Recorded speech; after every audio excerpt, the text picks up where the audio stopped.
Selection 3, The Waterfall, by Jonathan London, illustrated by Jill Kastner. It was the middle of July when we drove way up into the mountains and backpacked up a creek. The banks were lined with poison oak, so we waded through the cold water, hip deep for my parents, chest deep for us, our backpacks balanced on our heads. We set up camp on a sandy flat beside a pool in a ring of boulders. What a swimming hole! My brother and I swam, diving and tumbling in the diamond-clear water. We hiked farther upstream against little rapids, picking our way among slippery boulders.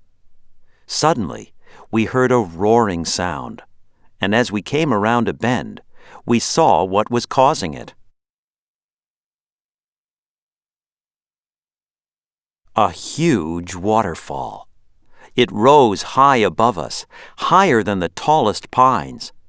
Only a few wet ferns clung to the steep rock slope. A rainbow glowed in the roaring mist. "Wow," I said. "Let's climb it."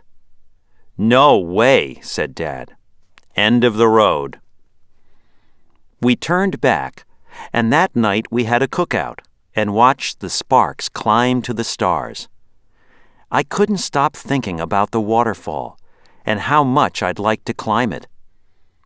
Later, snuggled in my bag, I heard a growl and a rustle in the brush. Then finally fell asleep, a little scared. In the morning, we found tracks.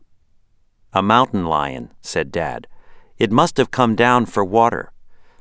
It made my heart feel big and wild, like when I saw the waterfall.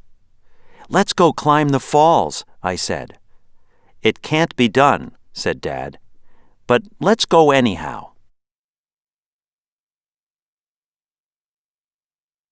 The sun was hot as a bonfire. We cut leaves of Indian rhubarb as wide as elephants' ears and tied them on our heads with vine to keep us cool. Then we waded against the little rapids deep into the canyon. I was the first one to the waterfall. "Let's go up," I said. My brother grinned. "If you go, I will," he said. I scouted away alongside the falls, and then we climbed like mountain goats. Mom hollered, "Be careful," as if we wouldn't, and we inched our way up and up, the tips of our toes gripping thin ledges, our fingers finding cracks. Sometimes rocks pulled out, but we clung like glue. We had to. The waterfall roared by our ears into a great, rumbling, boiling cauldron far below. "I'm scared," said my brother. I said, "Just don't look down." Near the top, a scrawny river willow poked out of the rock.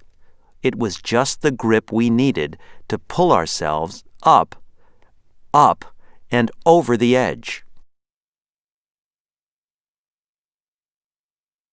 When we stood at the top, we slapped 5 and shouted down, "Hey, Mom, Dad, it's like a whole other world up here. Come on up. You can do it." And I did a little dance. Mom looked at Dad. Dad looked at Mom. Then Mom started climbing, and Dad followed. I couldn't believe my eyes. I lay on my belly and shouted directions. "No, not that ledge. Try the one up to your right." I never felt more anxious, seeing my parents clinging to that sheer rock, or more proud either. Then I heard a shout, and my heart jumped into my mouth. But it was a shout of triumph. My folks pulled themselves up, and over the top. We did it! Mom beamed, breathing hard. You did it! I echoed. Dad, I thought you said it couldn't be done. It can't, he said, grinning like a grizzly bear.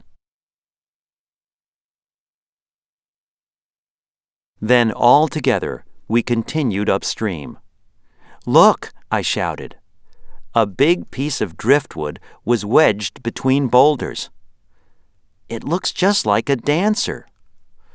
It was river smooth, polished by water. It looked like a boy whirling around in joy. Can we take it home, I asked, as a kind of souvenir? If you can carry it, said Dad, you can keep it. It was about the hardest thing I ever did, but I lugged that heavy driftwood back out. And now it stands in our yard. Some people think it's a sculpture. We just call it the dancer.